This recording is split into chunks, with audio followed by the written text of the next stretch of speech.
In this video, I'll be testing this NTK Cherokee GT tent against some pretty heavy rain. Before rain testing this Cherokee tent, I checked all the seams and found that every single seam inside the tent had not been taped. Seams with less rainfly protection, like the tent body to bathtub flooring seam, the vertical seams as well as the door seams have been inverted because they'll be exposed to more rain. Seams that are fully covered by the rainfly have more rain protection. Like all these mesh wall seams have not been taped or inverted. The only seams that were taped were the seams on the rainfly. Oh, and there's bathtub flooring that extends up to about 10 inches. To test for heavy rain, I had to use this water hose on the Cherokee tent, and I concentrated the rainfall on these two walls of the tent. On this wall of the tent, the rainfly is super long and provides practically full coverage protection from the rain. All the water just dripped off the rainfly and onto the ground without touching the inner tent body at all.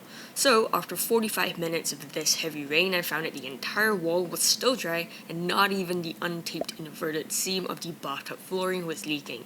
However, for this other wall, notice that the rainfly is a lot shorter.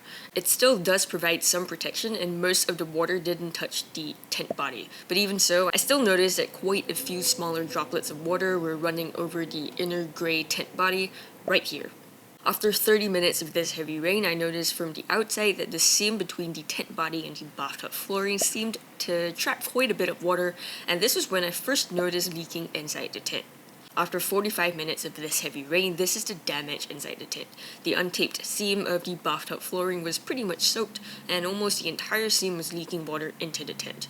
The rest of the tent fabric was still dry though, like this gray tent fabric near the bathtub flooring seam. Overall, I feel that the NTK Cherokee GT tent did pretty well in the rain test.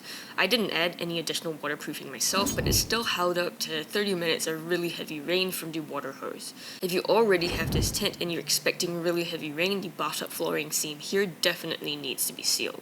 Also, one more concern that I have is this flooring seam, which isn't taped, and I think it should be.